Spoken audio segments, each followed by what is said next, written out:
This slideshow gives information about waivers administered by the Erie County Board of Developmental Disabilities. Waivers give people with developmental disabilities the ability to waive institutional settings. It provides funding for them to live in and connect to their community.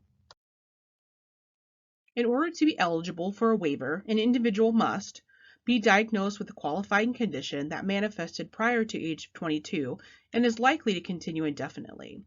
They must have a need identified based on the results of the waiver waiting list assessment, must meet the required level of care, be eligible to receive Medicaid, not living in an institutional setting, and be able to have their health and safety needs met through the waiver.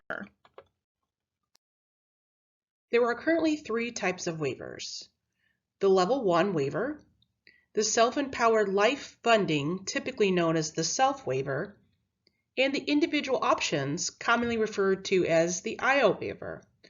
Funding amounts and the structure of each waiver is different.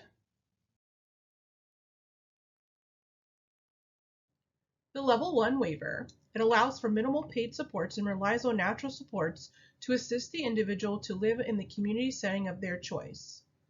There is one pot of money for in-home supports and community access, employment or day program supports, and environmental adaptations.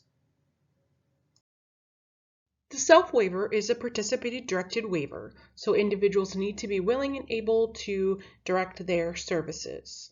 This waiver has one set pot of money for all needed supports, including in-home, community access, employment, day program supports, and environmental adaptations. The IO waiver is a more comprehensive waiver which allows individuals to live in community settings of their choice with supports.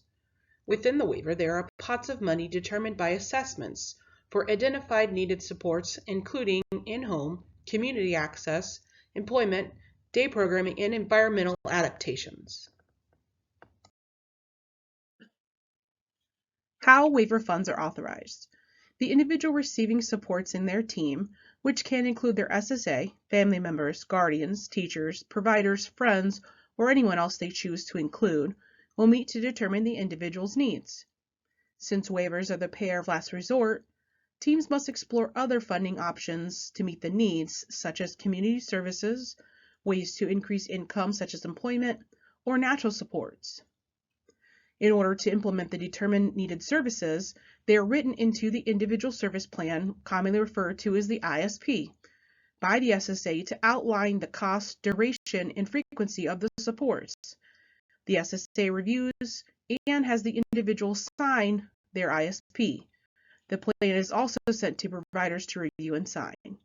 By signing the ISP, both the provider and individual agrees to the services outlined.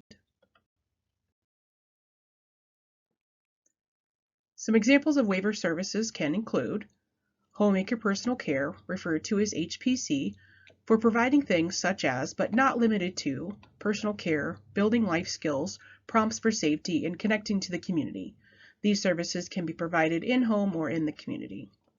Transportation to access employment, appointments, or other community locations such as banks or grocery stores.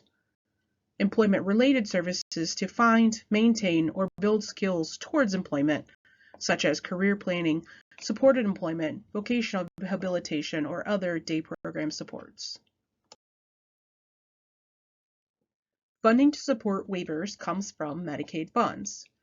Medicaid must be maintained throughout the year to ensure the waiver stays active. If an individual has too much income to qualify for Medicaid, there may be some options, such as patient liability, where someone pays into their supports, a Medicaid spend down if excess income is spent on medical bills, or a Medicaid buy-in for those individuals who have earned income. Monitoring of services includes commencement reviews are completed with providers at the beginning of a service plan span or the start of a new service added throughout the year. These are completed to ensure direct care professionals are trained and documentation is ready for the start of the service. For reflections, the SSA will check in with the individual and identified team members to see how things are going and review progress on outcomes. A minimum of 1 is required per plan span year, but can occur as often as identified at the annual by the individual receiving services and their team. An SSA must also complete a home visit at least once a year. For more information about Medicaid waivers, you can speak to your SSA or give us a call at the office. Their number is 419-626-0208, or you can email us at info@eriecbdd.org.